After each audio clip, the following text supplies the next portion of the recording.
കാലിക്കറ്റ് സർവകലാശാല അധ്യാപക നിയമനത്തിന് പുതിയ സംവരണ റോസ്റ്റർ തയ്യാറാക്കും. 2021 അധ്യാപക നിയമനത്തിലെ സംവരണ റോസ്റ്റർ തെറ്റാണെന്ന് ഹൈക്കോടതി കണ്ടെത്തിയിരുന്നു. തുടർന്നാണ് പുതിയ സംവരണ റോസ്റ്റർ തയ്യാറാക്കാൻ സിൻഡിക്കേറ്റ് തീരുമാനിച്ചത്. തെറ്റായ സംവരണ റോസ്റ്റർ പ്രകാരം നടത്തിയ നിയമനത്തിൽ അർഹരായ അധ്യാപകർക്ക് നിയമനം നഷ്ടമായത് മീഡിയ വണ്ണാണ് പുറത്തുവിട്ടത്. Media one impact.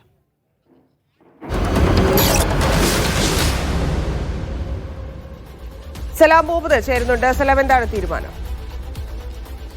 ഇതിന്റെ 2019 വിജ്ഞാപന പ്രകാരം 2021 നടത്തിയ അധ്യാപക നിയമനത്തിലാണ് വ്യാപകമായി സംവരണ അട്ടിമറി ഉണ്ടായത്. സംവരണ റൊട്ടേഷൻ തെറ്റായി, സംവരണ റൊട്ടേഷൻ പ്രകാരമാണ് ഈ രീതിയിൽ അധ്യാപക നിയമനം നടത്തിയത്. 116 അധ്യാപകരാണ് നിയമിച്ചത്. ഇതിൽ ഈ സംവരണ റൊട്ടേഷൻ തെറ്റായത് പ്രകാരം തന്നെ പല അധ്യാപകരും പുറത്താവുകയും ചെയ്തിരുന്നു. ഇതിൽ ഡോക്ടർ താര, അതുപോലെ doctor Suresh Puthenveettil, doctor TS Shyamkumar ഇവരൊക്കെ തന്നെയാണ് കോടതിയെ സമീപിച്ചത്. അങ്ങനെയാണ് ഹൈക്കോടതിയുടെ ഭാഗത്തുനിന്നും സംവരണ റൊട്ടേഷൻ തെറ്റാണെന്നും സംവരണ റോസ്റ്റർ പുനഃസ്ഥാപിക്കണമെന്നും, അതായത് ഈ നിയമപ്രകാരമുള്ള സംവരണ റോസ്റ്റർ നടപ്പിലാക്കണമെന്നുള്ള ഹൈക്കോടതി വിധി ഉണ്ടായത്. അതേ തുടർന്ന് നേരത്തെ SC/ST കമ്മീഷനും അതുപോലെ മറ്റു നീതിന്യായ വ്യവസ്ഥയിലൊക്കെ തന്നെ, നീതിന്യായ പീഠങ്ങളൊക്കെ തന്നെ ഈ സംവരണ റൊട്ടേഷൻ തെറ്റാണെന്ന് കണ്ടെത്തുകയും സംവരണ റോസ്റ്റർ തെറ്റായ രീതിയിലാണ് ഉള്ളത്, അതുകൊണ്ട് തന്നെ ശരിയായ നിയമപ്രകാരമുള്ള സംവരണ റോസ്റ്റർ നടപ്പിലാക്കണമെന്നും വിധിയുണ്ടായിരുന്നു. ആ വിധിയിലാണ് ഇപ്പോൾ സിൻഡിക്കേറ്റിന്റെ ഒരു തീരുമാനമുണ്ടായിരിക്കുന്നത്. ഈ വിധി പ്രകാരം സംവരണ റോസ്റ്റർ നിയമപ്രകാരം നടപ്പിലാക്കാനാണ് ഇപ്പോൾ തീരുമാനിച്ചിരിക്കുന്നത്. അത് ഈ പുറത്താക്കപ്പെട്ട അധ്യാപകർക്ക് വലിയ രീതിയിലുള്ള ആശ്വാസം പകരുന്ന ഒരു തീരുമാനം തന്നെയാണ്. ഇന്നലെ ചേർന്ന കാലിക്കറ്റ് യൂണിവേഴ്സിറ്റി സിൻഡിക്കേറ്റ് യോഗമാണ് ഇപ്പോൾ പുതിയ റോസ്റ്റർ പ്രകാരം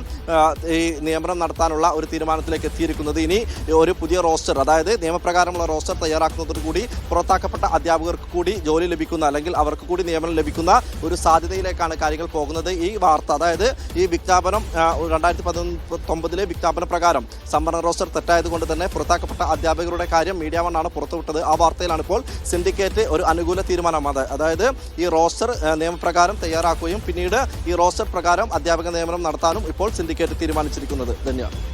ശരി, സലാം.